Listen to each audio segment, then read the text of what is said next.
This is the biggest story in the world. We are poisoning our kids at scale. It's just that simple. I believe it's almost genocidal. We're going to become a non-competitive, infertile country. We might be in the most consequential year of our lifetimes. Every system of healthcare is incentivized for us to be sick. The healthcare industry is the largest funder of mainstream media. It's the largest funder of politicians. It's the largest funder of medical research. It's the largest funder of civil rights groups. It's the largest funder of almost any institution we can think of. The pharmaceutical and healthcare industry spends 5 times more on direct political donations and lobbying than the oil industry. 95% of healthcare costs, 9 out of 10 deaths in America, are tied to foodborne illnesses, are tied to metabolic conditions. We're the only country in the world that allows thousands of additives in our food. We have an existential moment where our leadership and institutions have completely failed. We have to take decisive action to change the incentives.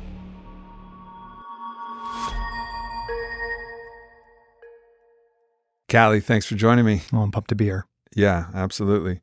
We are at the most interesting time, right? Where the people who are supposed to be taking care of us, the people who are supposed to be looking after our health, seem to have a different agenda in mind, seem to have a different motivating factor than actually the health and wellness of our people.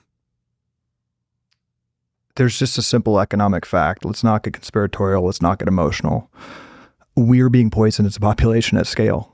And that's happening because the largest industry in the country, again, just as a statement of economic fact, makes money when we get sicker, when we get more depressed, when we get more infertile. The healthcare is the largest industry in the country. It's the fastest growing industry in the country. More mortgages when we drive through a neighborhood are paid for by the healthcare industry. More people, their dignity is tied to that industry. It's an amoeba that's built to grow. And I worked for pharma and I worked for the food industry, which we can get into. They're very connected. And the raw economic fact is that those industries are fueled by an imperative for not only for us to get sicker, but for kids to get sicker. Chronic disease is the greatest economic invention, the greatest profit maximizing invention in human history, because it's recurring revenue and we don't die right away. And we think our savior's in a pill. We live in fear. We're told to trust the system and we keep racking up pills. There's close to 5 billion prescriptions per American per year, almost 5 billion prescriptions in America. And those are almost all for chronic conditions. So unpacking that as my life's work and really unwinding what I saw early in my career working for these industries. Yeah. It's not only recurring revenue, but it's accruing, redoubling, momentum gaining revenue, because as we get sicker, the more prescriptions we need, the more procedures we need, until ultimately you get to, in the most cynical way of looking at it, the big payoff, which is the long cancer treatments or the things that are racking up the millions of dollars going through the insurance companies. And this economic incentive, people, it's funny, people assume, they would never be moved by their economic incentives. Well, in any game theory, when you set up the game theory with an economic incentive, the players in the game theory, even if it's self-serving bias where they're not aware of the fact that they're acting in accordance to the game theory to make more money, they find themselves doing it. Right. And so we don't need to ascribe malice unnecessarily where there's just actually a heuristic, a blindness, a bias. But this is the system that we've created, a system where sickness equals profits, and profits are the incentive for the people working within the system. I think the incentives are really important. So I was born and raised in Washington, D.C. We were very success driven. Like that's the trauma I'm trying to get out from under. Like it was all about rising up the traditional ranks. So I went to Stanford, studied economics, went into politics, worked for the pharma industry. My sister went to Stanford Med School, was a surgeon, top of her class, top of her residency. That was what success was. And we were big defenders of the system. My sister was very formative for her, very formative for me. 11 years into training. So she's worked at the NIH, top of her Stanford Medical School class, as I said, president of her Stanford class, all the credentials, right? She's at the top of the game. And she realizes the patient passed out before her who had a sinusitis. So the sinuses were so inflamed, she had to put that patient under and cut out the remnants of the sinus infection. She realized that patient was under her knife 6 months before. And then she looked at the charts and it was 50 pages of charts, diabetes, heart disease, depression, kidney issues, all the issues. She didn't even think ever to ask the other doctors. She didn't speak to those doctors. And she realized 11 years into training, she didn't actually understand why that patient had inflammation. And she thought it was her fault at first, but then she started tracing the incentives. And she started realizing that at Stanford Medical School, not one class, not one lecture was on nutrition. And actually tracing her course notes, 90% of the lectures, 90% of her course load was in pharmacology. And then she traced it a little bit more, and more than 50% of Stanford Medical School's funding touches pharma in some way. So she realized 11 years out, not as an evil person, but she realized she was in this system that is basically indoctrinated her to cut open that patient. But nobody, like zero, from the medical schools to her boss at the hospital, the pharma companies, everyone had plausible deniability from asking why those patients were sick in front of her. And she abruptly left the system. This all came together for me with my mom. It was the classic American story. So my mom, for 40 years, like the majority of Americans, is just racking up those chronic diseases. I was born at 12 pounds. And you were born at 12 pounds? I was born at 12 pounds. Heavy boy. And that's what everyone said. And it was high fives. Heavyweight infant. It was high fives. And it was, she like, the hospital like gave her like a fake award. They were excited. It was like, congratulations from the doctors. Young Tyson Fury. Yeah.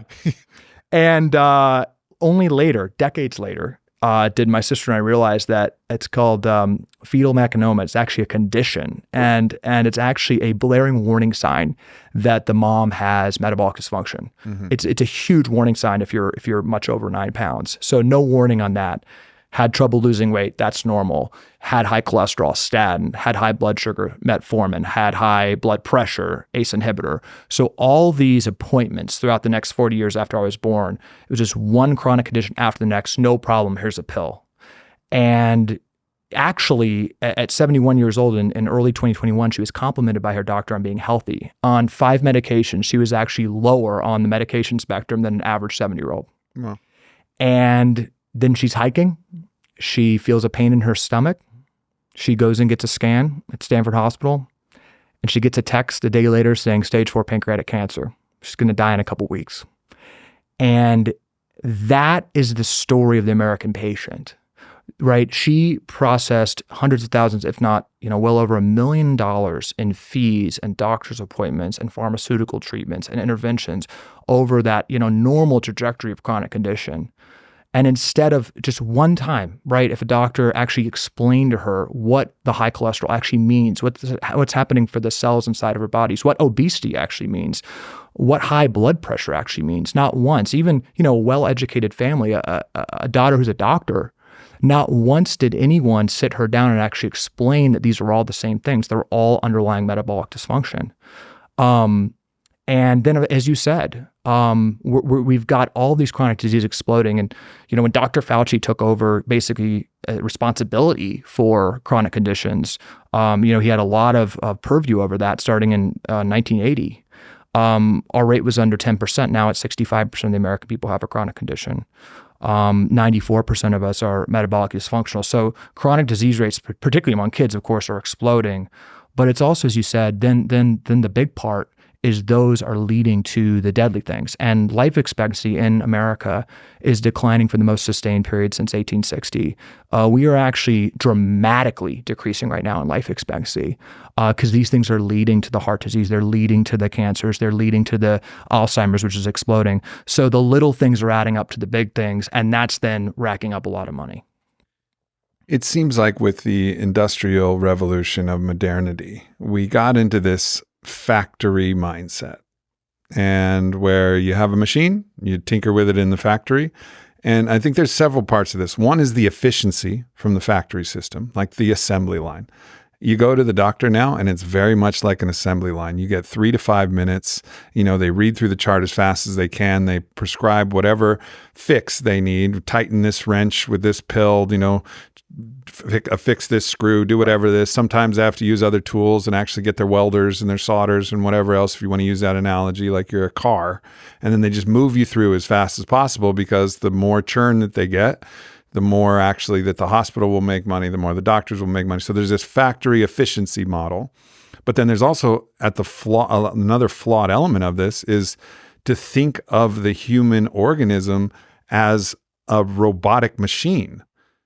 It's not. Everything is interconnected. All of these things weave together, the heart, mind, body, soul, psyche. This is all part of one continuum. And we know that as a fact. We test for the placebo in every single clinical trial, which is the fact that the mind is influencing the body for different outcomes. Doctors are trained against the nocebo effect, which is when the mind is weaponized against the body, right? So we understand that this is all a continuum, except this model of body as machine, and then the efficiency of a factory is just really how medicine is done in our country. And it's a huge fucking problem because then nobody's talking to the actual person. Nobody's looking at the holistic history. And like you said, for me, an uncouth, uneducated, ignorant thing, you're a heavy boy. Well, I'm not a fucking doctor. I don't know. Even though I know a lot of things, I haven't heard about that. So that might be excusable for me in my own ignorance. But for a doctor, no, they should start looking and then check in. There should be a system where it's like, hey, we noticed this. This could be normal, but this could lead to these things. Let's help you out on this journey here. Let's make sure that you're going to navigate yourself towards greater health. The siloing of chronic conditions and a lack of any curiosity about the interconnectedness is the biggest issue in the country. It's the biggest medical scandal in the country. When my sister graduated from Stanford Medical School, she had to choose, like all doctors, one of 42 specialties. So when a doctor graduates, they choose one of 42 parts of the body to devote their entire lives to. She, as I mentioned, was head and neck, a couple square inches of the face.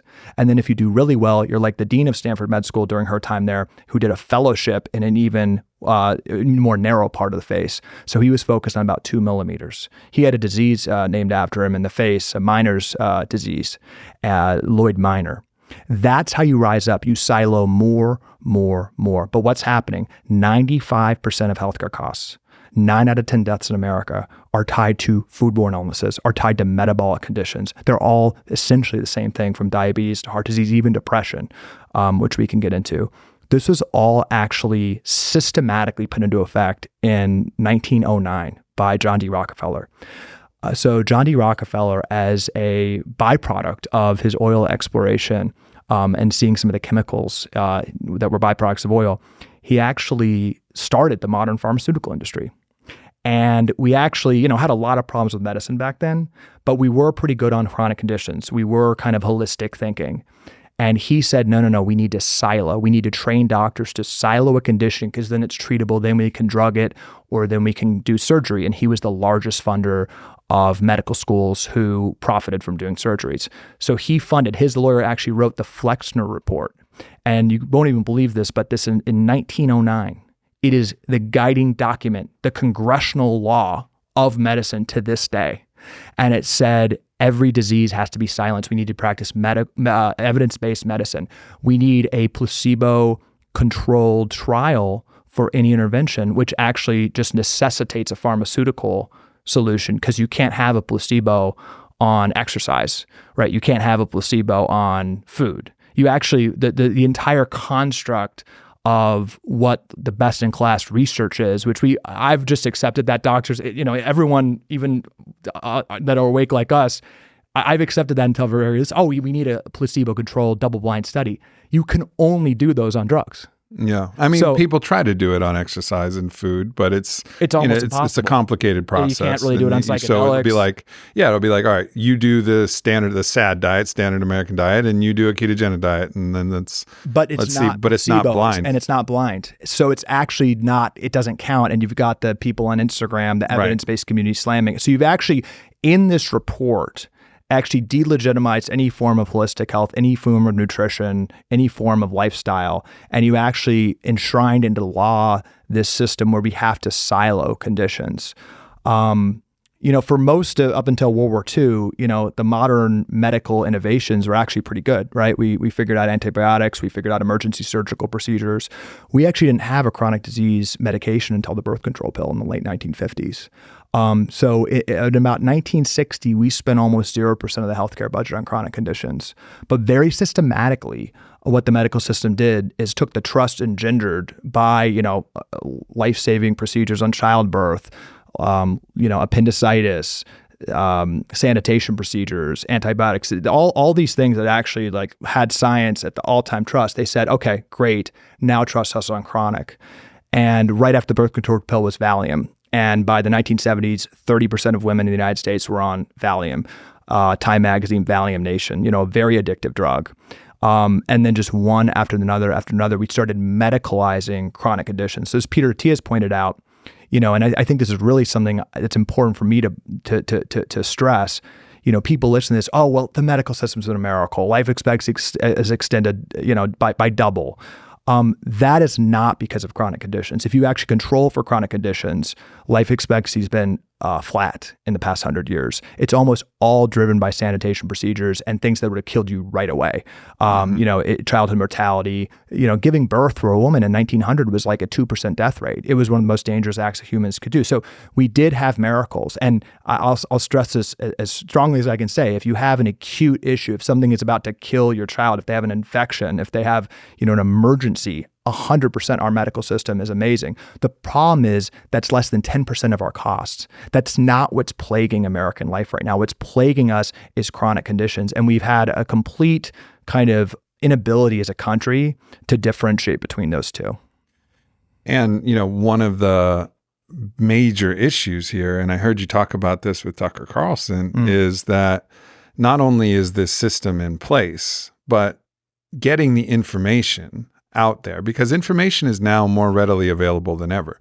And this information is available, but getting it out there to the population in mass would require mass media to be able to get on board with this. But the problem is that every major broadcast is brought to you by Pfizer, brought to you by Pfizer, brought to you by Pfizer over and over again on all of these things. So there's a capture of both media, and then with all of the campaign contributions and donations, there's a capture of politics so that our leaders and our spokespeople are not actually sharing this information either. So it's up to podcasts and people talking to other people to get this information out. But it's not moving fast enough to actually combat the effects of this deleterious system that's been, and corrupt system that's been put in place. Well, let's just set the context. I mean, in my opinion, we're coming off the worst public policy mistake, the worst public policy disaster of our lifetimes, certainly since World War II, one of the biggest mistakes in American history, which I think was the COVID response. We are going to be dealing with the economic, spiritual crisis of the COVID lockdowns for the next generation. We shut down the schools and kept the bars open, right? During formative moments in children's lives, we kept them trapped, which we know just from all data that lacking, connection for kids is a huge problem. In 2020, 25% of all young adults contemplated suicide, which is one of the most shameful statistics I can even wrap my head around. We also, with what I call a foodborne illness, which is, I believe, what COVID was, where the research in early 2020 was clear that this preyed upon people that were metabolically unhealthy. No matter what age you were, this killed people that had multiple other comorbidities. You'd be hard-pressed to find a person at any age who had the 5 biomarkers of metabolic health: cholesterol, body weight, blood pressure, blood sugar. If somebody had those in check, they had an almost 0% chance of dying of COVID. But instead, trillions of dollars of airtime of the government microphone, of the media microphone, was saying this was a pharmaceutical issue. As you've talked about, RFK talks about, Joe Rogan talks about, everyone on independent media is talking about, that was one small, if any, part of the puzzle. COVID was an enormous wake-up call that our immune systems are weak in America. In Japan, the childhood obesity rate is 3%. Here, it's about 25%. And the COVID death rates kind of track that too. We had a completely step function increase in issues with COVID versus European and Asian countries because our immune systems are so weak. This is the biggest story in the world. The letdown of our medical system, the absolute violence that the American people are still reeling with, is something that truly is societally, generationally defining. And there's no curiosity about examining that on the media. As you said, on independent media, it's the number one topic. Whether it's a comedy podcast, whether it's a spiritual podcast, whatever topic it is, even sports podcasts, we're talking about metabolic health. You can call it other names, but we're talking about the fact that we're getting sicker as a country, that our kids are getting sicker. This is just inevitably what the American people gravitate to. It's why RFK is the most popular politician among women independents. I think by some measures, the most popular politician in America, despite being absolutely vilified. So why does this happen? And I think I really am trying to evangelize because we know there's a big problem. Like, what tactically is the reason for this? The reason is that the healthcare industry is the largest funder of mainstream media. It's the largest funder of politicians. It's the largest funder of medical research. It's the largest funder of civil rights groups. It's the largest funder of almost any institution we can think of. Point to an institution, their bills are most likely paid by pharma, and their pharma is actually most likely the largest funder. Just take politicians, what I mentioned. The pharmaceutical and healthcare industry spends 5 times more on direct political donations and lobbying than the oil industry. Multiples more than any other industry. So when you just go through, a particular issue, I can take opioids, which I worked on 12 years ago. The opioid panel at the FDA that was approving and setting guidelines, 95% of the folks that were on the approving panel were paid for by opiate makers. There's no conflicts of interest on the FDA panels that approve drugs. So you are actually able to get not only research grants, but direct bribes, direct consulting grants to the people actually approving the drugs. Then the media is basically saying pain is a crisis. 60% of their funding on TV news comes from pharma. As I talked to Tucker about, that's not just to influence the consumer, that's to buy the news itself. The influencers, the groups, the chorus of voices on social media and the people speaking on the media are paid for by these groups. The NAACP is a registered lobbyist today for Ozempic and other pharmaceutical companies. So these groups that we hold sacrosanct, the NAACP, Harvard, the NIH, the FDA, these groups are literally funded by the industry. And that industry, again, as a raw statement of economic facts, needs us sick. It is absolutely devastating to the healthcare industry. It will be devastating in short term for the economy if we get healthier, because our economy, so much of it is propelled by this industry that needs us sick. So it's a simple message, but it's simply follow the money and realize there are extremely unimpressive people sitting around conference tables in DC who just understand you just need to funnel these people money. I was blown away as an intern, essentially, working for these consulting companies to see lists of Harvard doctors, of Tufts doctors, to see that still Tufts Nutrition School was putting out studies questioning whether sugar caused obesity, right? And that's happening today. It's very simple, and we keep falling for it. Yeah. I think we're entering going to be probably the most important election cycle. You could argue the most important election cycle in the history of the world, right? And we have what's emerging as 3 main candidates: Bobby Kennedy, Donald Trump, and Joe Biden, or whoever comes in to assume the cadaver that is formerly known as Joe Biden. It is impressive that he's still animated as a being. Speaking of drugs. So in this, one of the things that sometimes I think people mistake is they're like, Donald Trump going to drain the swamp. Well, he was in there 4 years. He certainly had a chance. And I don't necessarily think he doesn't want to, but he actually can't see the swamp.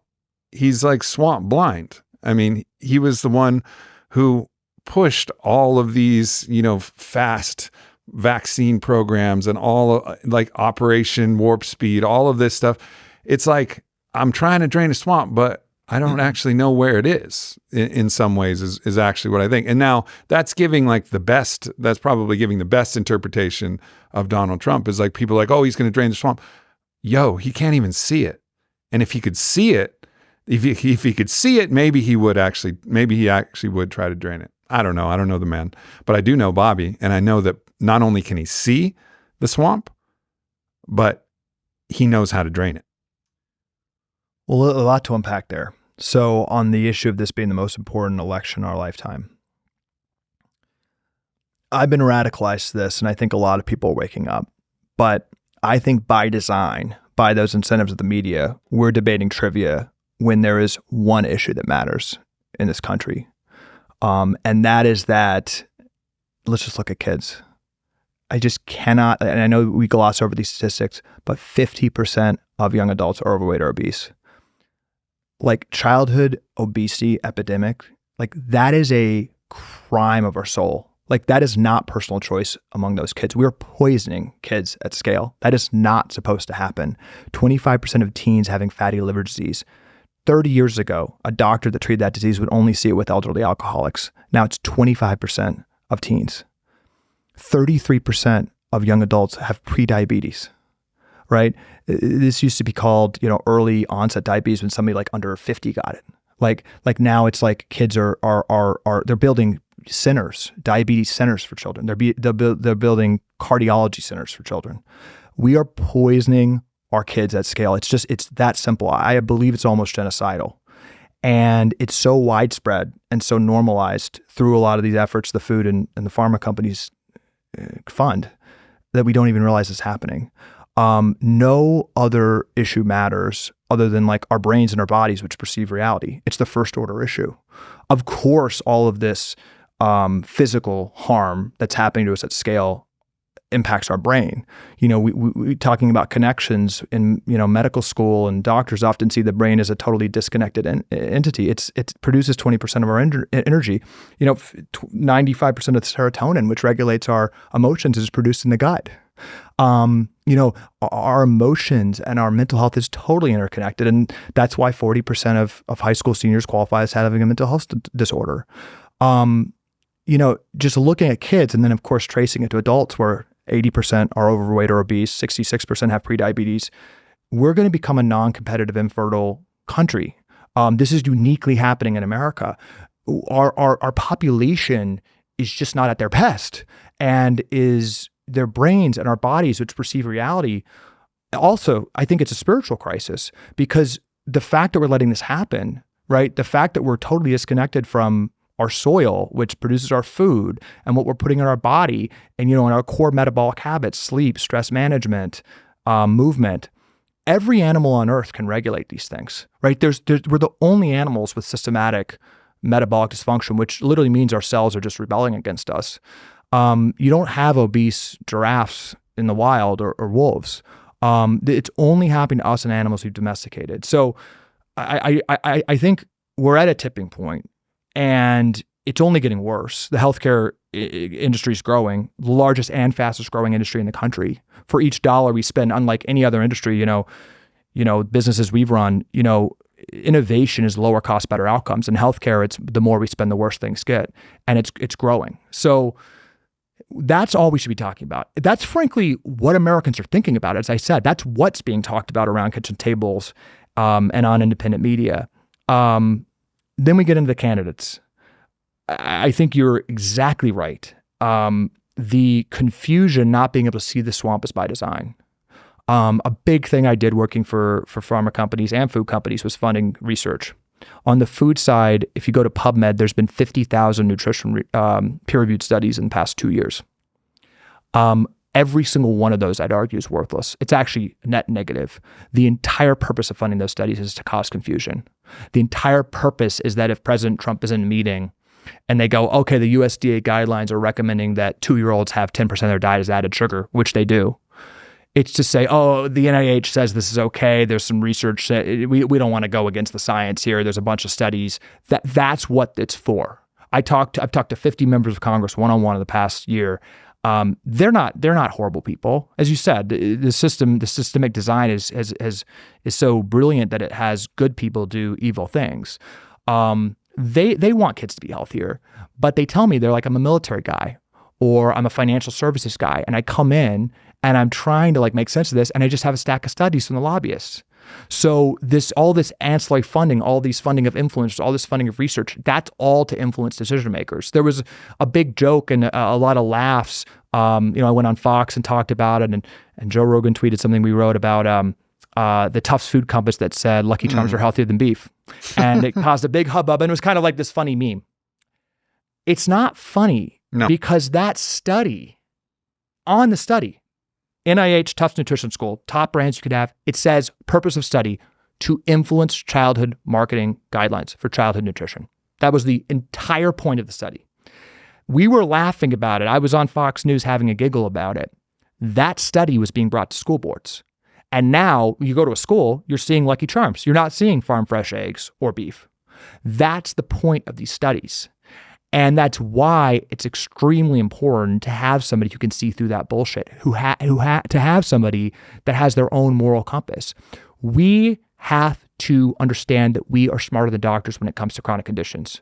We have to understand that all chronic disease research, the trillions of dollars we spent researching and managing chronic conditions, and all nutrition research is a net negative for society. If you pressed a button and eliminated all research for chronic conditions and nutrition, we'd be healthier.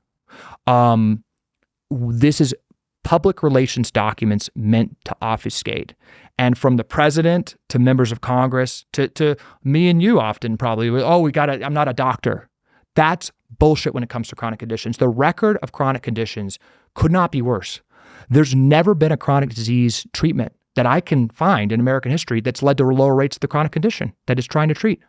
We have more statins, more heart disease, more SSRIs, more depression, more metformin, more diabetes, more ACE inhibitors, higher blood pressure. And Ozempic, JP Morgan estimates, has all these financial models to underpin the stock price. It's now the most valuable company in Europe, the company that makes it. It projects higher obesity rates over the next 10 years. And what does Ozempic do for people who don't know? It's a injectable now. It's on track to be the highest revenue generating drug in the country. It's a weekly injection for obesity. And it's all the rage. A lot of people are taking it, to lose a couple pounds, but there's a all-out effort. I mean, this is the playbook here. Just going down the institutions of trust. The company, this Danish company, Novo Nordisk, has made 420,000 individual payments to doctors in the United States last year. It's on a government database. 420,000 individual, not research grants, bribes, grants. They could do it. It's reported. One of those doctors at Harvard, the top obesity doctor, who had received about $100,000 of direct bribes and stands to have her entire practice, grow significantly if this drug is approved because it's a lifetime drug, went on 60 Minutes. Number one funder of 60 Minutes, Pharma. She, undisclosed that she was paid by the drug maker, said that obesity is a genetic condition. And she said, throw diet and exercise out the window. It's not about willpower. It's about a genetic condition. It's a brain disease. We need this as a first-line defense, not when dietary interventions fail. We need this as a front-line defense for all overweight or obese children. That was the same week a study or guidance from the American Academy of Pediatrics, not some fringe group, but the group that sets pediatric guidelines in the United States, which is a pharma subsidiary. It's totally funded by pharma. They came out in unison with the 60 Minutes episode and said, 12 years and up, got to do it. First line defense. Again, it's a weekly injectable for the rest of your life. You're not supposed to go off of it. And the target market of teens is 50%, and the target market of adults is 80% overweight or obese.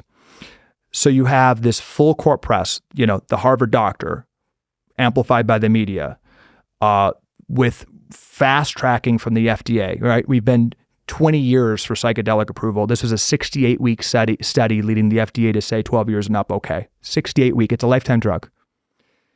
The study didn't even take into account bone muscle mass. It's come out later that they didn't even study that before approving it, and people are actually getting fatter technically because they're losing so much muscle, which is a huge problem. So that's Ozempic. It's on track to be the best-selling drug in the country because there's an all-out lobbying effort with all the dynamics I just described to get Medicare, Medicaid to pay for it, which will be $15,000 per person per year. And the point I've been making, the point I've been lobbying on is even if the drug was perfect, which it's not, it's going to be recalled. It's a disaster of a drug because of the fast tracking and corruption I just mentioned. But even if it was perfect, there's no place where you would ever look at what's happening, where we're poisoning our kids and having metabolic dysfunction, in every way, and say, instead of not poisoning ourselves, let's just shoot ourselves with a shot for $15,000 a year for the rest of our. I mean, it's so absurd you can't even wrap your head around it.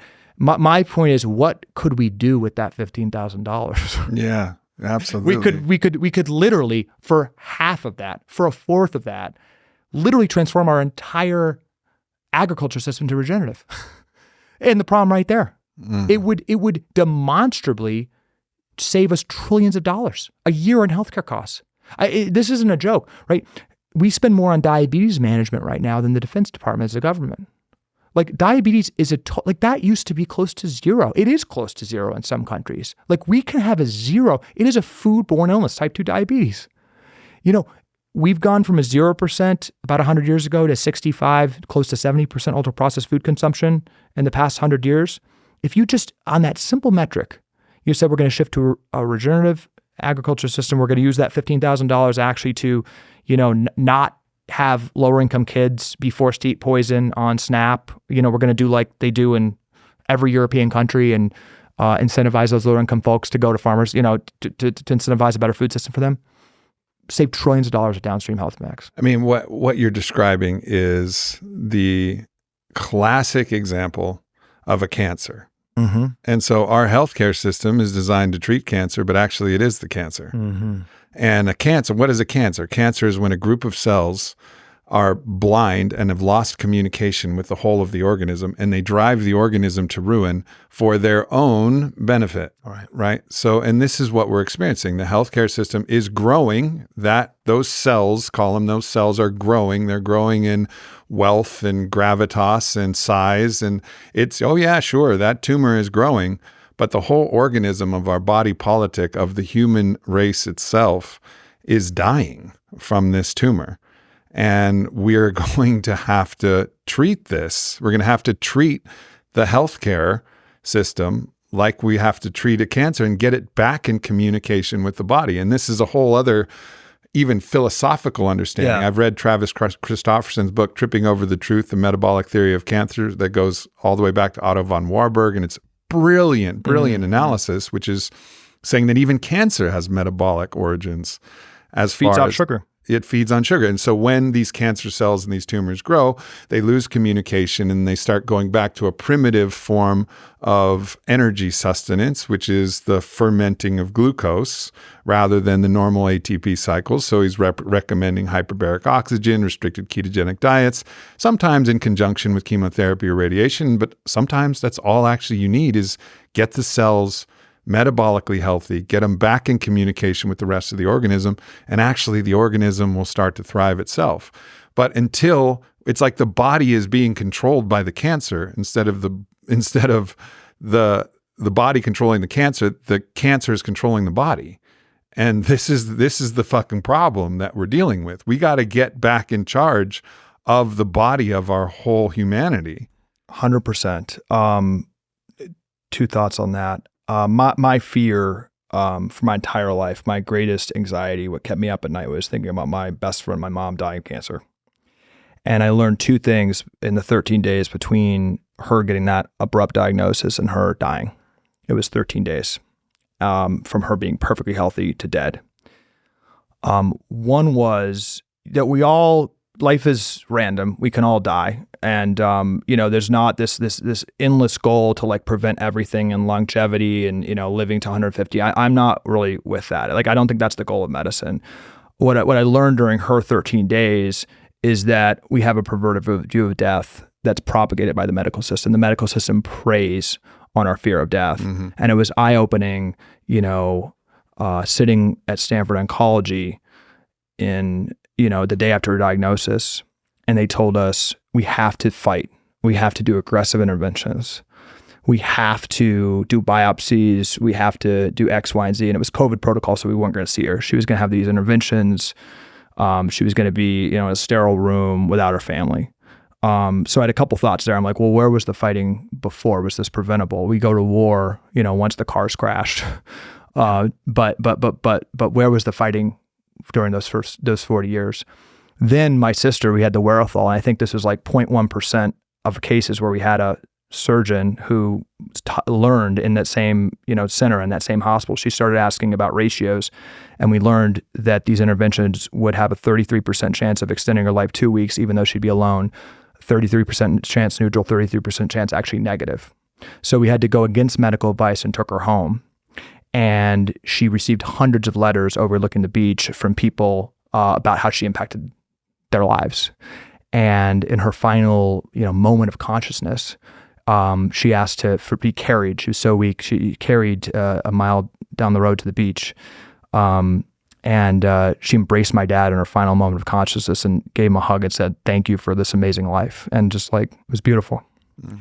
And so that was one lesson from cancer. It's just like, it pales in comparison, right? The years, what matters is right now, and the impact we have on others. And as my sister mentioned, all those letters, she's actually biochemically changed people's cells when you meet somebody. And that literally just like demonstrably, like you live on in them. So that was one thing that made me angry. I think my view of death, all of our views of death, is kind of weaponized against us. Mm-hmm. And it kind of has this spiritual problem of like robbing us of gratitude. The second, more tactical thing, kind of getting to your points about cancer, was that Stanford oncologist said that her cancer was unlucky. One of the top oncologists in the world. It's like, oh, this is such a tough break, Gail. And that is a lie. Many forms of cancer are as tied to diabetes as smoking is to lung cancer. You can get lung cancer without smoking, but it's highly correlated. Metabolic dysfunction to pancreatic and many other forms of cancer are just as connected. Cancer is a foodborne illness in many, many cases. It's that pronounced and that simple. And that's like radical news to most people, right? That is not broadcasted in public health campaigns. It is a total lie when your doctor tells your loved one or you that the dementia or the kidney disease or the cancer is unlucky. Dementia, Alzheimer's, as we know, rates are exploding. Just as they dropped the early onset, the early stage kind of diabetes label, the early onset Alzheimer's, they're going to drop that soon. So like teenagers are getting dementia. Like it's all coming down. Alzheimer's is now called type 3 diabetes. If you don't have prediabetes or diabetes, you have a very low chance of having Alzheimer's. If you're metabolically healthy, which is totally is under your control for the vast majority of folks, you're not getting Alzheimer's. You're almost certainly not getting most forms of cancer. You're by definition aren't getting diabetes. That literally is just the definition of high blood sugar, which is under your control. You're almost by definition not getting heart or cardiology issues. You can just go down the list of 9 of the 10 top killers of Americans. You're not becoming obese. So that there's just that image of that doctor, and just the tough break, and that kind of idea permeating throughout our chronic disease crisis. It's a lie. Yeah, and that is also even looking at just the physical correlation and not the psychospiritual correlation. You really start to understand that the physical body will manifest psychic malignancies physically. And just as the psychic body will manifest psychic malignancies from physical, because it's all on a continuum. So this is the other piece. Like, all right, let's actually understand what the physical contributing factors are, whether this is additional EMF, whether this is additional, whatever glyphosates or whatever adjuvenations have been in your vaccines or whatever the other things that might be that are contributing, whatever poisons might be environmental, whatever whatever physically is going on, whatever your metabolic health. All right, let's look at your psychospiritual health. And let's see how much fear, how much stress, how much repression of your emotions, and how much shame you've kind of locked inside your body. Like all of these things. We have to bring the whole picture back together to actually understand systemic health. Yeah, I mean, after my mom died, my sister and I vowed to make it our life's mission to try to stop that cycle. My mom was the American patient. I mean, truly, like the majority of people are following in her footsteps with the cascading comorbidities that's eventually going to lead to something bad, but at the very least a suboptimal life and increasing comorbidities. We decided to write this book, which is coming out soon. The last chapter, the most important chapter, is about the mind. And we talk about how the mind literally, and we go into the science, controls your metabolism.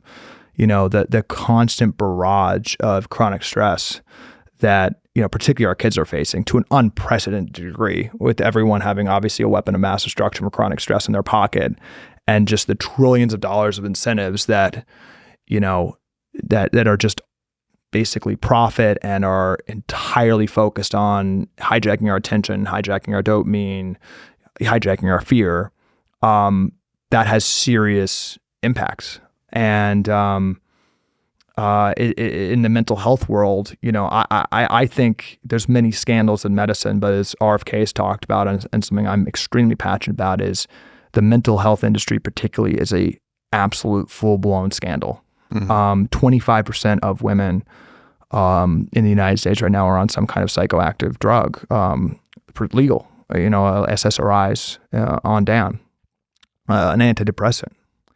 And I'm not full on anti-pharma, and I really just think we should follow the science. But the science isn't putting 1/4 of women on a drug that fundamentally numbs you from reality and does not help you process your trauma and does not help you, really get to the root cause of what's holding you back in life.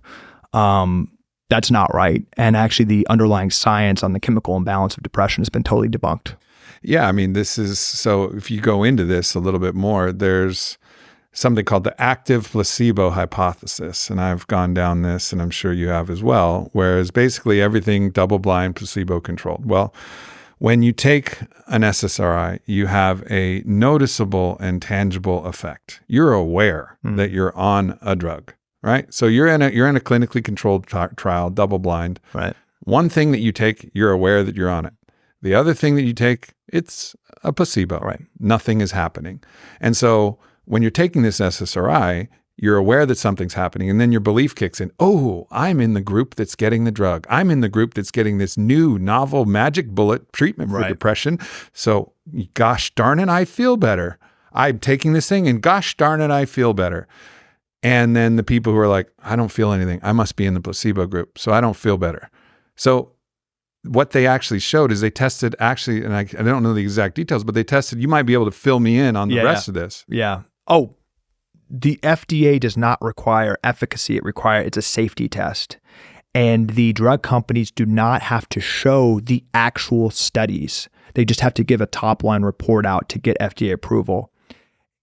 Later on, far after, a huge chunk of the country has been prescribed SSRIs, the underlying research that got the initial approval came out, and it showed that the SSRIs were no better than a placebo.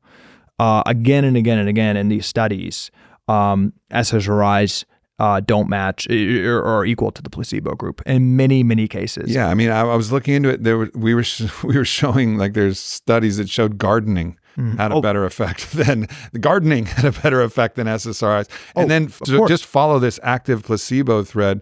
They tested a variety of other things that had the chemical model of depression. So they tested a variety of other drugs that also had a tangible effect. You could basically give somebody niacin, effectively, which is like, oh shit, I'm on something. And then that thing, knowing that you're on it, will create the placebo effect to a higher degree than actually when you're like, I don't think I'm on something. And that'll, in large numbers, as you pump out for these big clinical trials, that will show enough efficacy that you can get your whatever the fuck approved. This goes back to the core principle: trust the system on acute, don't trust it on chronic. You'll probably, have to do a disclaimer saying consult a doctor. My message is very simple. You should listen to your doctor, sure, but do not trust your doctor when it comes to chronic conditions. I have had so many people come out of the woodworks on many of these issues, but particularly on mental health, where they're basically being shamed by their mental health practitioner not to go off the SSRIs. Oh, that's dangerous. Oh, you got a lot coming up. That's a little risky. That's like Ozempic. It's a recurring revenue engine, right? Ozempic requires the continued appointments for that kid for the rest of their lives to get the shots and the prescriptions and all the blood tests to see how and inevitably all the issues that actually causes depression because it messes with your guts. You got to get the SSRIs, right? It's not just the pharmaceutical. It's all the ancillary things. of course, the SSRIs, it requires continued appointments. It requires, all these ancillary issues. There's huge problems with SSRIs. They actually cause weight gain. So they're actually blending the Ozempic clinics in with the mental health facilities. No joke. So it's a godsend for the industry. But I'm telling you, you should absolutely consider going against your mental health practitioner's advice if they're trying to keep you on them. The underlying is just a statement of two facts. The actual studies that led to FDA approval showed no better benefit than a placebo, and the actual underlying science, you can Google this from last year, it's been debunked. The chemical imbalance theory of depression. So that you see just again and again and again. Statins, which we've spent $1 trillion on worldwide, when you add it all up, based on definitive, best-in-class studies, they tried to add up how much they extend life expectancy. They got to 4 days. That was the conclusion, that statins on average extend life expectancy 4 days. Yeah, this is a lot. So for somebody who's naive to this conversation, they're like, wow, this is too much. And this is the interesting world that we're in, where we have a whole group that's, still kind of bound by the fear of their own, and they're already suffering from some conditions. And then the doctors in the white robes are the new priestly class, and they're going to bring them to their own salvation with the new, Scientology, so to speak, even though that is another whole cultish religion thing, but it is this like the religion of scientism, that they're going to their priests and they're looking for their sacrament, their next little wafer that's going to be their salvation, and they're really bought into this fundamentalism. And we're almost going into a new Renaissance period, a new enlightenment, where there's still the old fundamentalists that want to burn the witches at the stake, want to jab the people with the Ozempic, want to do the old system and the old priestly class, and then there's the Enlightenment thinkers being like, no, we have to get beyond this fundamentalist dogma and actually start to see the truth once again. And it's interesting because while in some ways this is kind of widening, people are doubling down, and then other people are like really becoming awake to the facts. And then there's all of the kind of spectrum in the middle, the bell curve, people just starting to kind of wake up a little bit. And I guess that's, if I had to say, despite the horror of what we've experienced over the last few years, one of the blessings is that it has started to wake people up, because this system is they're overpressing their hand. 100%. They've gotten too greedy and they're overplaying their hand. And it's like, oh, wait, you've been bluffing. Like you get called on enough bluffs, then you all of a sudden understand that, oh, I get the game. And I think that's what we're seeing, and that's what we'll continue to see. And it's just my prayer that we see it soon enough that we can start to actually move in a different direction. Okay. So you said something earlier, a couple thing, but you kind of dismissed, I heard to my ear, like independent media, that it's the deluge from mainstream press is too much. I'm got to say, I'm more optimistic. I think what you're doing, what the leaders of independent media are doing, I believe what's happening is one of the most important historical dynamics in American history. I really do mean that. When you actually look at great changes in American history, what led to the revolution was the idea of the printing press and pamphlets, and people really kind of, the Federalist Papers, which were just kind of like in periodicals, and that led to that, right? I think for the past 70, 80 years, we had kind of a top-down information system. And for a while, that was pretty good. They held the government to account in many cases. Because of this corporate takeover, because of the fact that, they're literally, their lifeblood now is pharmaceutical dollars, is the healthcare dollars. They're no longer checks on power, they're referees for power. I mean, no curiosity about why 33% of young adults have prediabetes, right? Literally calling parents, practically war criminals for asking why we've gone from 20 immune system changing injections to 70 in 20 years. Shouldn't that be at least a open area of inquiry for the people that are supposed to be holding institutions to account? Shouldn't it be an interesting area of inquiry that we have this dynamic where it's probably the only industry in the country where the second you get approval for something, you're mandated to the entire country to take something, hundreds of billions of dollars of revenue. isn't there an incentive there to get more shots on the schedule? Like not taking away any benefit of the drugs. Isn't there like an unrelenting incentive that once you get something approved, you've mandated it for the entire country, the government's going to pay for it, and then you have the media and government vilifying anyone who questions it, and the tech companies censoring any dissent? Like, there's not a product in America where there's a greater kind of perverse incentive to jam more on that list of things we jam 3-month-olds with. So no discussion of that, right? You are a war criminal for even asking a question in the media, right? They've totally abdicated their role, and people have turned to independent media. And what do we have there? We have leaked emails from the NIH saying, you and others are dangerous people. Sure.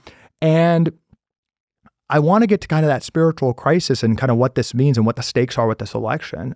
You mentioned the gardening, and that's kind of that is kind of like, okay, sounds kind of trite. It's like I think that's like deathly serious for depression. Like being outside, moving your body in the sun. That's not a joke. We should be prescribing gardening. Yeah. Cultivating life, connecting to that cycle soil. Of like, wow, the sun and rain and this soil is actually allowing life to grow out of the soil and allowing me to harvest that either in beautiful flowers or food. Right. It works on so many different things. It literally, it's not a joke at all. I would have thought, I was born and raised in DC, very conservative guy. I would have thought that sounded like hippie bullshit. But it's just the science. It's just following the science. We are right now systematically taking a child, right, who's born and likes to be outside, likes to play, is predisposed to natural food, has awe for the universe. And we, in systems designed during the Industrial Revolution and by Rockefeller, our modern education system, where he said, I want a nation of workers, not a nation of thinkers. We still have that system today, just as we have the same healthcare system. We sit kids in windowless rooms, sedentary for 8 hours, basically with a feeding tube of ultra-processed food and chronic stress all day. That you may not know this story, and I don't know the exact details of it because I read it in Tyson Yunkaporta's book, Sand Talk. I don't know if you're familiar with that book, but he traces the origin to modern education, which was adopted by the Rockefellers and for the Industrial Revolution, to the conquest of the Prussiac people in Prussia, where they actually realized that for empire to have total control of the population, they figured like, all right, well, how do we break a wild animal? Well, how we break a wild animal is you isolate the wild animal from their parents during the daylight hours, and you confine them to an enclosed space, and you isolate them from their family from the daylight hours, and then actually breaks the wildness out of the animal, and you're able to control the animal. And they're like, aha, what if we do that with kids? And then we'll be able to break the wild out of the kids. We'll be able to break their wild thoughts. We'll be able to break their wild impulses. Then we can control them entirely. And that model was so effective for what I call empire, to be able to control a population, that our industrial magnates and tycoons were like, yeah, that's a really good model for education. Let's imprint that. And that's literally what we're doing. We're domesticating and breaking the wild thinking and breaking the wild healing that comes from a life lived in accord with the circadian rhythms and cycles of nature and life and family. And we're breaking that out of people. For what? So that they can remember some obscure dates that they'll forget fucking 3 months later when the test is over? We're not even teaching people how to think. We're not even doing actual good things in our education for the most part. I mean, yes, some stuff is somewhat helpful. You learn about a periodic table, whatever. I'm not saying that all the education is useless, but we're not looking at this in the right way, and we're not seeing the hidden origins and agendas of our current education system, which is linked in to this whole puzzle as well. 5 years ago, I would have, maybe a little more, 10, I would have said you were crazy to say that I would do anything other than do what I did, try to go to a good private school, trust the healthcare system. I think a lot of people are still stuck in this box. It is, I think, hard for people to understand how the rules of this game, how bad they are, how people with those intentions to literally break children have created these structures that haven't changed in a long time. A huge motivation for me is having a little 2-year-old, my first child. And it's just like, it is just the thought of every child, like the human capital and the curiosity, if that's channeled correctly, just the incredible serendipity and incredible like production just of some kind that they're going to produce, and how we put them on this assembly line. My story is, I went to business school, Harvard Business School, and, it's a really smart people, but everyone is dealing with the kind of trauma and expectations. And every single person writes their essay, ostensibly smart people, and it's all about changing the world. It's not one essay about working at McKinsey. It's not one essay about, working in investment banking. It's all about like dreams of changing the world. And we have this, at that level, right? Like this conveyor belt of conformity, just like true, like McKinsey sponsoring everything, just completely orchestrated stress to take advantage of your parents' expectations and kind of shame you to go in the traditional road. And 90% of the class comes in with these dreams, and then in 2 years later goes into traditional industries, into the industries that they agree are destroying the country. My friend who wrote their essay about changing healthcare, went to work for McKinsey and was on the pharma group that helped Purdue Pharma prescribe more opioids. And they actually did a study and among different cohorts of people, and the Harvard Business School grads 10 years after school were the most clinically depressed group of any type of cohort, any type of socioeconomic group they've studied, because it's people that are, have high dreams, have high potential, and then come in and are just propping up industries that they know are doing wrong. Mm-hmm. But I think it's happening everywhere. I think fundamentally at various levels, like that kind of treadmill of taking like dreams and taking like human capital and breeding it, into widgets into the system that we know is failing us. The invisible hand is producing that. Yeah. And I think it's a huge problem. I think it ties to healthcare, because it's bigger than healthcare, right? We're fundamentally, to me, as you've kind of alluded to, the healthcare system robs us of awe. It like robs us of any understanding of connection. It robs us of, an understanding about our finite place here with the kind of fear of death and how ephemeral, life is. I think there's like this systematic kind of, again, spiritual crisis with how we've been taken away from our metabolic habits, which again is managing our stress, eating correctly, moving, looking at the sun, understanding our circadian rhythm. It's just our basic biological needs. We've been totally kind of told that's not under our purview anymore. I think that's made us, more in fear or more risk averse. It's really damaging human capital. Yeah. And, I think I am also actually optimistic. And I certainly didn't mean to downplay the impact of independent media, because obviously I'm participating in it. And obviously this is what's allowed me to have the awareness that I have, is that I have been listening to podcasts and reading books put out by these different thinkers who are thinking outside of the box. And so I do believe in that fundamentally. And I also really believe in the power of psychedelic medicine and the ceremonial use of psychedelics, which has obviously radically shaped my life. And now we're at this also. So we've talked about all of these, pessimistic kind of this kind of diagnosis of the state that we're in. But all right, where are some points of optimism? Well, we're about to enter another psychedelic renaissance. And what is that giving people access to? Of course, we're studying the ability of MDMA to treat treatment-resistant post-traumatic stress disorder, which has all kinds of downstream effects on the entire system. All right, so that's just one thing. All right, psilocybin is treating end-of-life anxiety and depression. So we're looking at these because we have to, for the medical system to get approved. We're looking at these small things. But really, what's also happening at the root of this is it's getting us back in touch with what we actually know as we're connected to the divine field of life itself. We're getting back in touch with our ontology, like anthropos, our body, what our actual body, spirit, soul, heart knows, ontological, what is real. We're getting in touch with what our body knows is real. Like I can recall one particular, large heroic psilocybin dose. And just from a skeletal muscle system kind of construct, I'm given lots of guidance about different things to eat and just information pouring in as I'm actually able to communicate with my body's own intelligence, which is connected to the collective intelligence. And for people who haven't experienced psychedelics, I'm like, oh, what is this hippie talking about? But I've felt this happen. But even on a simple thing, like on this higher dose mushrooms, I was just guided to stretch in certain ways for just hours and shake for hours as I'm like shaking things out of my somatic tissues and out of the storage of that. And where was that knowledge coming from? It was coming from the intelligence of my body itself. And so I think this is another one of the optimistic things that's happening. Yeah, all right.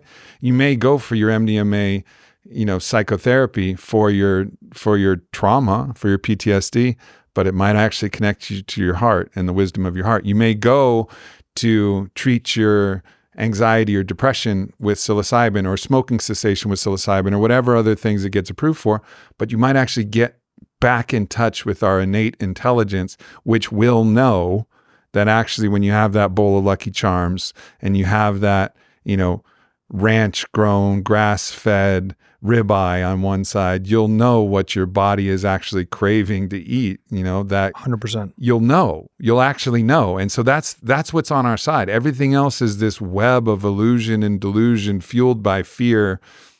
But there's a knowledge, there's a gnosis that we actually have, and it comes from the truth.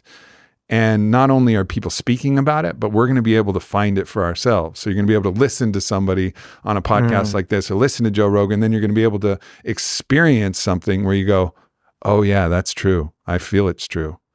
I actually know it's true. I got both the information and I have the gnosis inside of me. And I think those things are converging and it's going to make a really dramatic impact. Now, couple that with a leader like Robert F. Kennedy Jr., who's actually speaking the truth, changing policies, breaking these lines of corruption and capture, well, all of a sudden, we're moving into a whole different type of world. I believe that the single most important thing, and actually an existential thing for the country, if I were to have one policy, it's encouragement and availability of therapeutic psychedelics, as you said, in a intentional way, and it actually encourage that as a government. People have to be called, but have it available for any American. I'm glad we can kind of unpack this. So, I'm kind of going down the health tips, but truly my life's goal is that. I think it is existential to the resurgence of the country, because at the end of the day, I think we're losing our minds. Yeah. I think we're totally being taken by trillions of dollars of interest away from awe and interconnectedness. And I don't think it's about like command and control policies for people to eat better. I think we have to like reset the downsides of modernity. I like modernity. I like the fact that we have artificial light and phones and travel, which disrupts our circadian rhythm, and some agriculture innovations, but probably not really, frankly, entertainment that's messing up our sleep. There's a lot of great things about modern life, temperature control. But these things are wreaking havoc on us. I think we're being hijacked, and we have to kind of reset and get back to the interconnectedness. So I'm here because of psychedelics. I'm talking to you because of psychedelics. As I said, I grew up, super traditional, super conservative. And, listening to what you just said, 5 years ago, I'm like, in on one ear, out the other, kind of hippie stuff.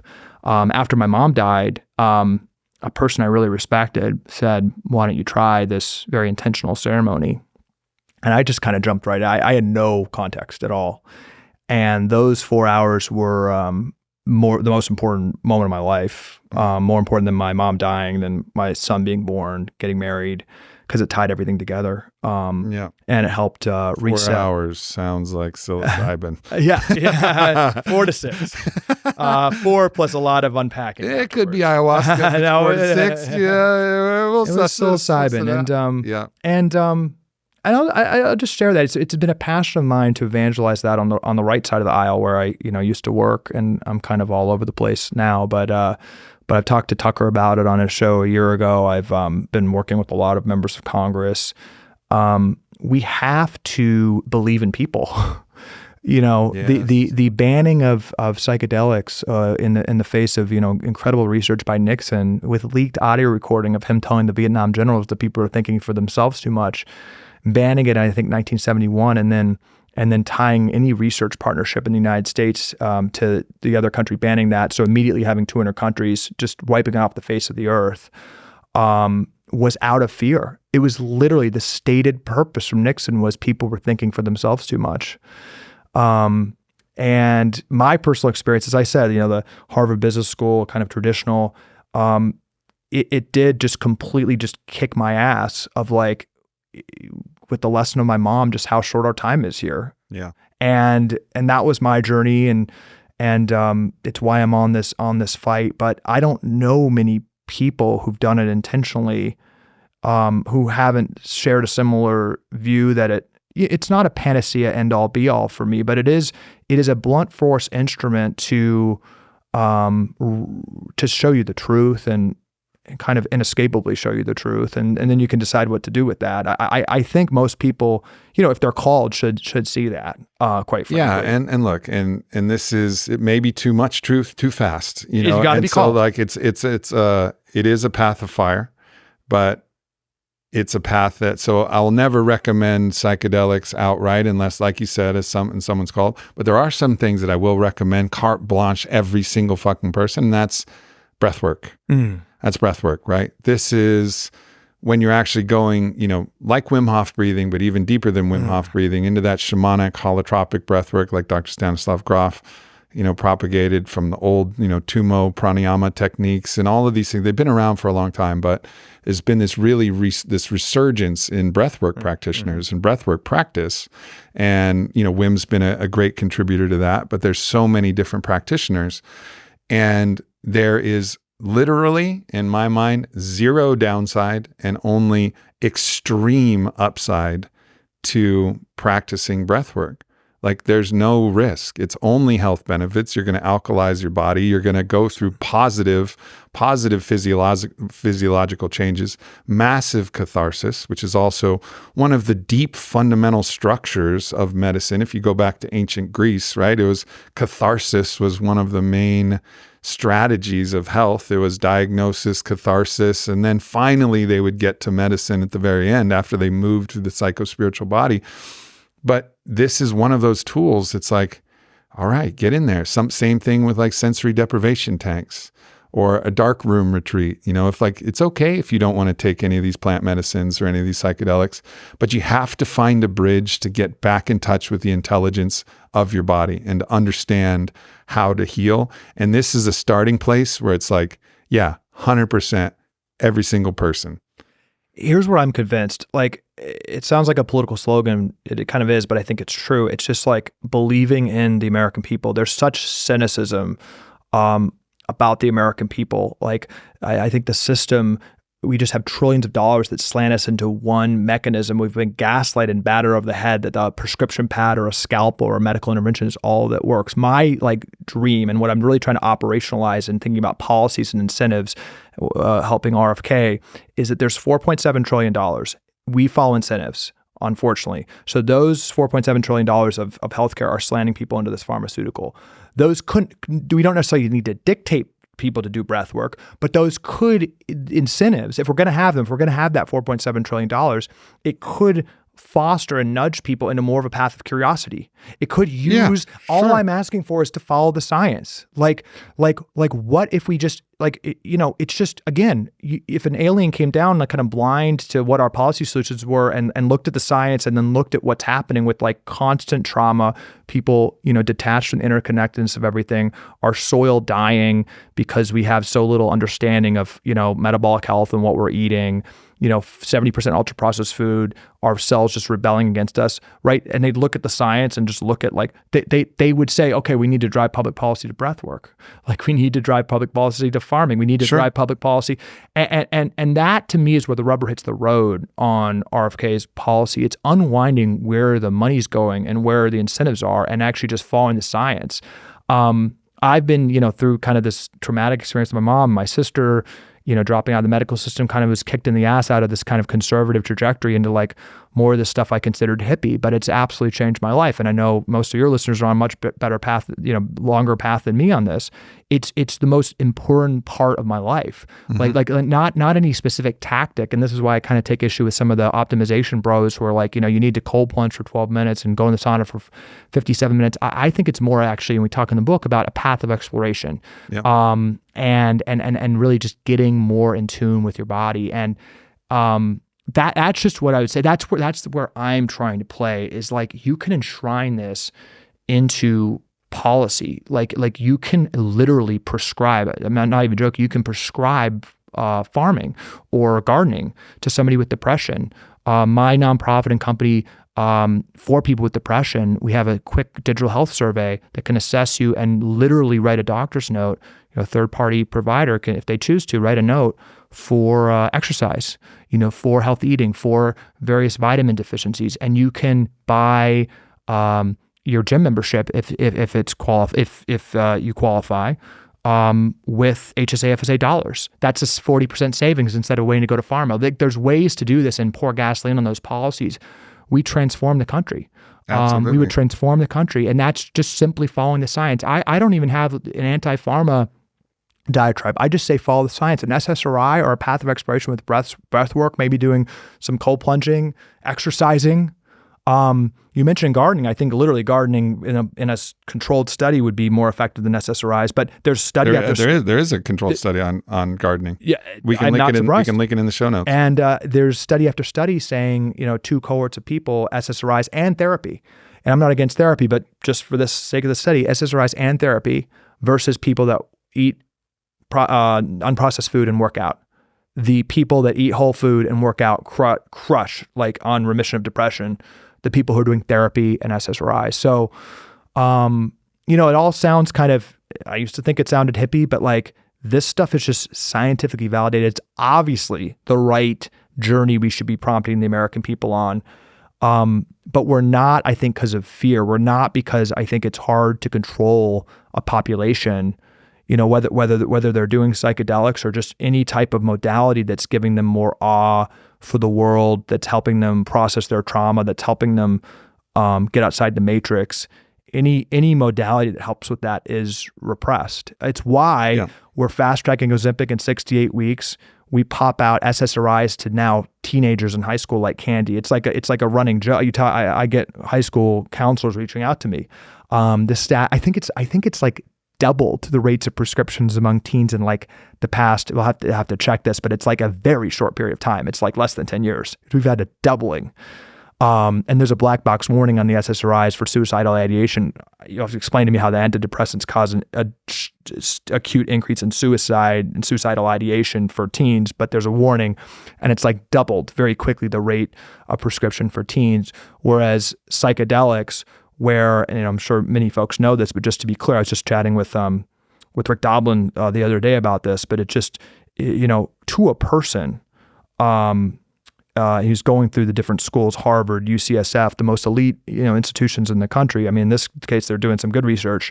The neuroscientists say it's the best research they've seen in their career. It's the best, most efficacious, and lowest side effect reversal of PTSD and depression ever studied. And that's being slow walked. Yeah. It's being totally slow walked. I'm completely indignant with the mental health crisis. Why hasn't this been improved yet? Sure. Yeah. And, if people are wondering, well, how would this happen in scale? Well, look, we have state and government institutions that all have gymnasiums. And guess what? They're not always full. I went to a public high school, great public high school, even Westlake High Gymnasium, not always full. You could easily have daily breath work available, open to the public 100%. In every middle school and every high school and elementary schools, and for all people to come in and just put in some kind of application and then get in there and get trained breathwork practitioners, or have, workouts in the park. There are lots of for-profit businesses have done this, and you go Barry's boot camp and it's out on the fucking beach or whatever. But we could have just just slews of people from government subsidies actually working in the right way.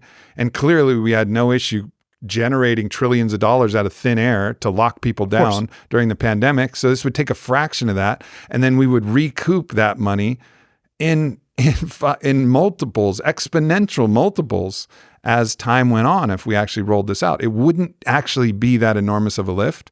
There would be an educational aspect of this, and then there would be a rollout.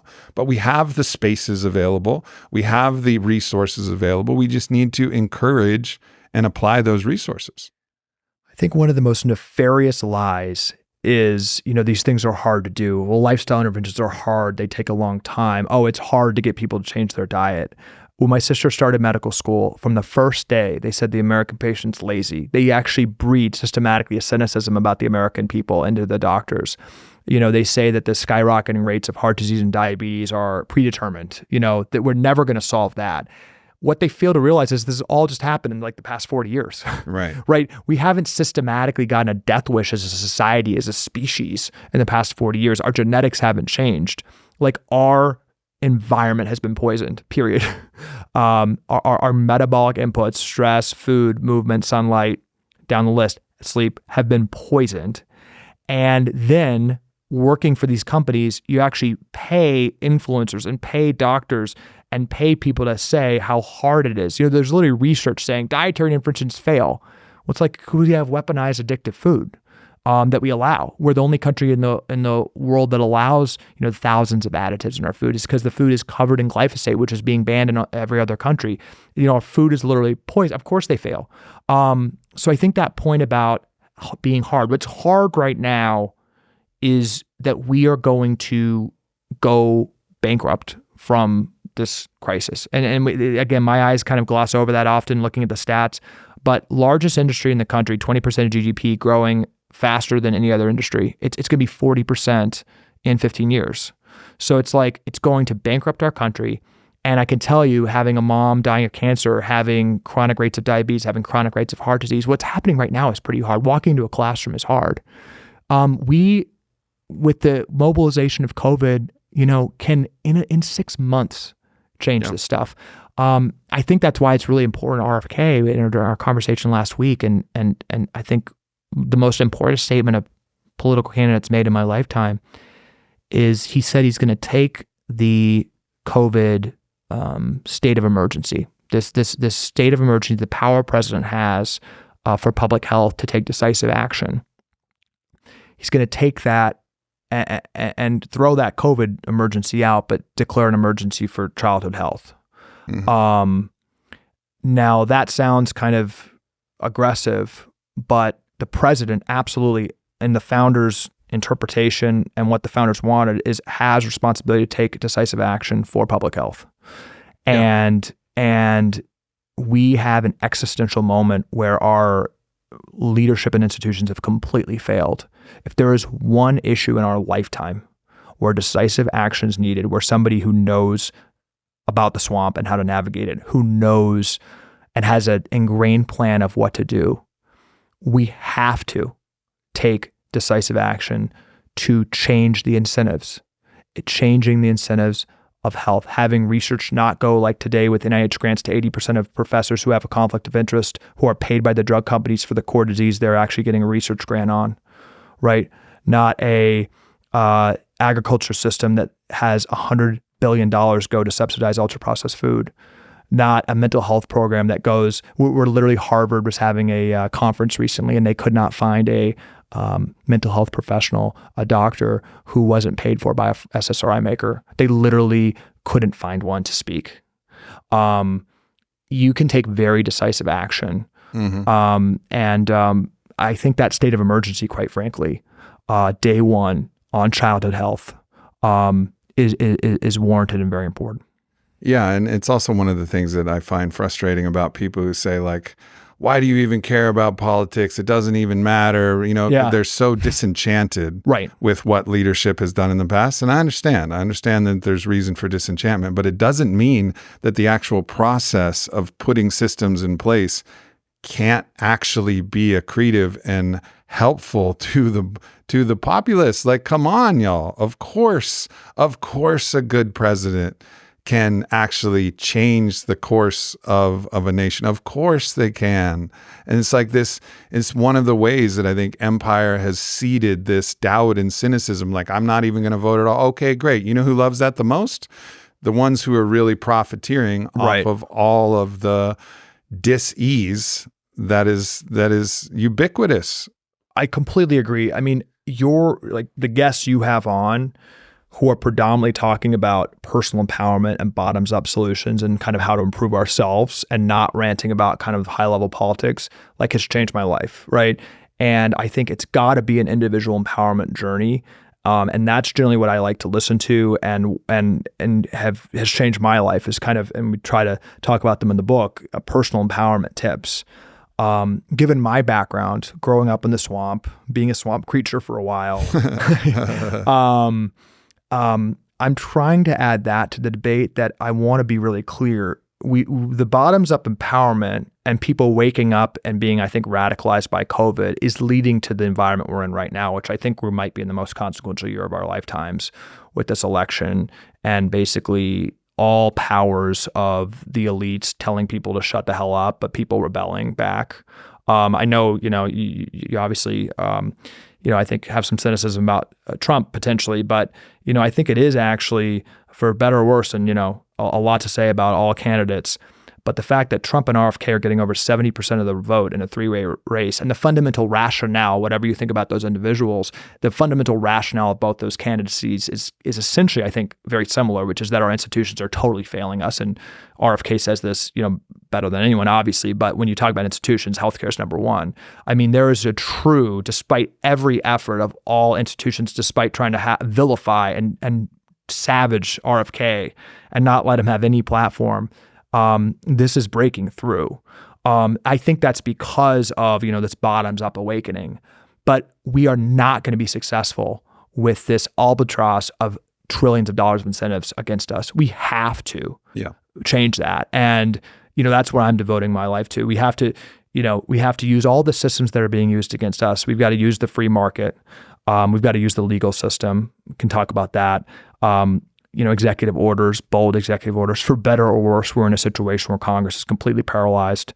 We have to have bold executive action, and eventually we need to have legal and law change. But we've got to use those systems. And just simple game theory of changing the incentives. And I even look at something like the prison industrial complex, right? For example, 100%. Like, they're paid more to keep more people in their beds. It's like a hotel. Right. They want full occupancy, right? Like, that's their profit incentive. So are they actually genuinely, from a game theory perspective, incentivized for a great recidivism reduction program that keeps people out of coming back to prison? No, they want repeat customers as well. So these are the things that a government can do to actually switch the incentive structure. And I don't know exactly how, but this is wise. An executive could actually start thinking about it. All right, let's switch the incentives. Let's switch the incentives. If you're a hospital in this region and you have, fewer and fewer people coming, all right, then you get rewards. If you're a prison and you have fewer and fewer people returning to that prison, it means you're doing a good job in allowing people to come back and reintegrate, non-criminally back into society. Like, let's reward that. Let's find the way to actually flip the incentive structure.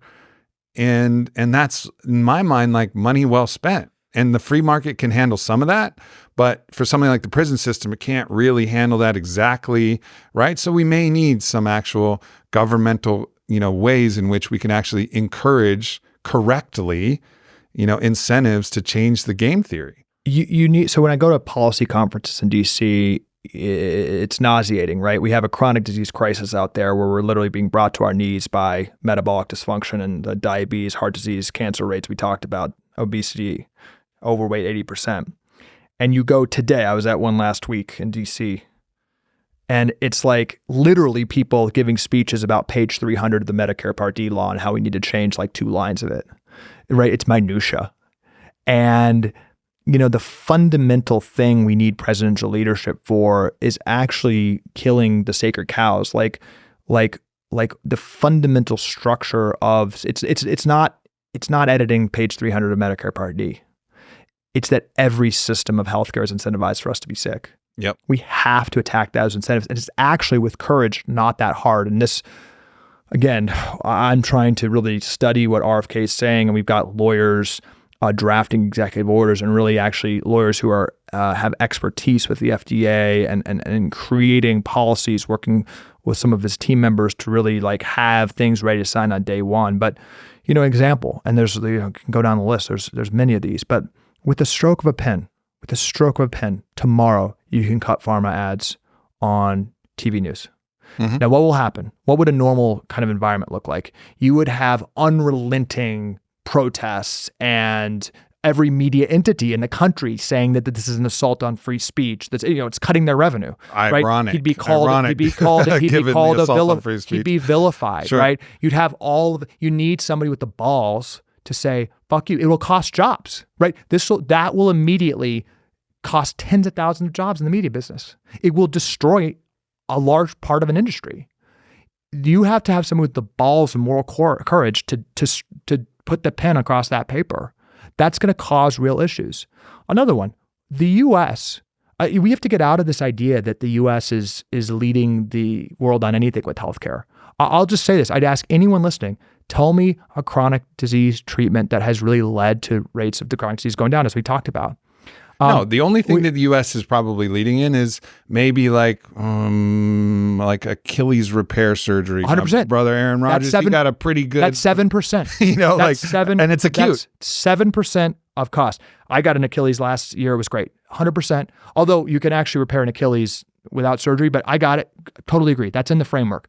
But another stroke of a pen. You can, and frankly, this is a bipartisan issue right now. Biden's talking about it. You can make it that a drug company in the U.S. can't charge a 10x lower price. The U.S. drug companies in other countries, even Europe, charge 10 times lower for drugs. You can't even make this up. They're bilking the U.S. taxpayer because of the system that they've rigged. Ozempic is more than 10 times less expensive in Denmark, the home country. They have a law where their own companies can't extort their own government.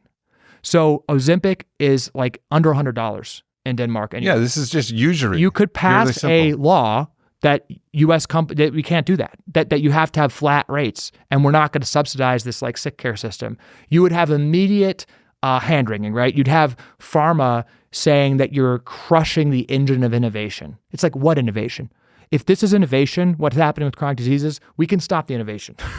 But you need a president that has the moral courage that when you have hundreds of millions of dollars of ads of him pushing a old person off a cliff, which will run, right? When you have the NAACP saying he's being racist because they're paid by these pharma companies and, et cetera, you need somebody with balls to stand up to that. Yeah. That's the key. As long as you have that. The last one I'll just say is, the conflicted research. The NIH is a grant-making organization that is outsourced pharma R&D. As I said, Dr. Fauci oversaw, if you added it up, it's hundreds of billions of dollars, potentially more. He was the largest check writer in the country for medical research since 1980. Again, just a dramatic increase in autoimmune conditions, which he had oversight on, of chronic disease, which he had huge amount of oversight on. He propelled this system that profited and grew from the fact that chronic diseases were growing up, and then all of this research went to ways to marginally treat that. You could tomorrow say that the NIH can only do foundational research into why people are getting sick. That's not what they do right now. They're outsourced pharma R&D. That will immediately, you'll be accused, the president, of attacking science, of attacking medical research, right? Even if you're not touching funding, even if you're just saying that it can't go to conflicted researchers. You just need somebody with the balls to stand up to those things. These really actually isn't complicated or hard. It's about leadership. Yeah. Yeah. And this is, in many ways, this is analogous to right now, Mordred, the deceiver, has taken over Camelot. and America, for all of its problems and for all of its civil rights issues and for all of its challenges, it represented Camelot. It represented a place of freedom. It represented a place of hope. There was an American dream. Everybody wanted to emigrate here legally.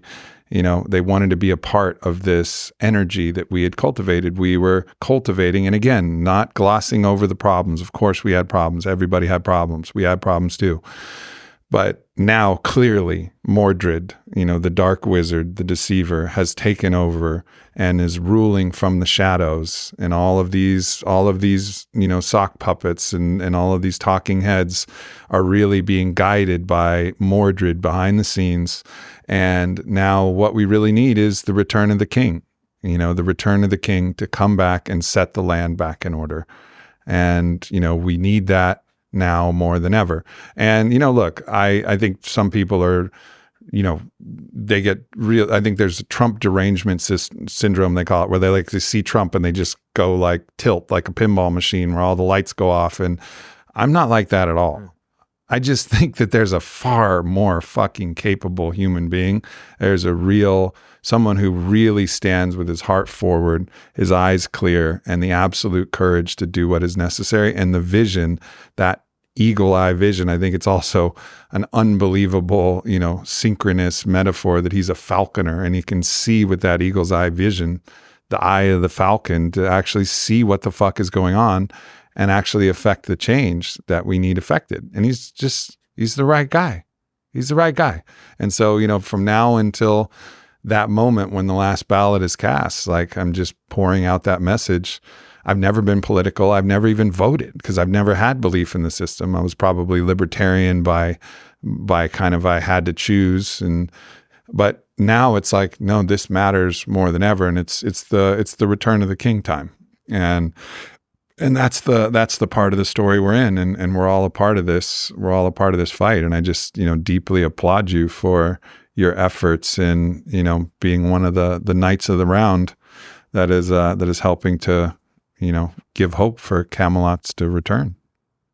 Thank you. I'm a small foot soldier and just trying to use the tools at our disposal.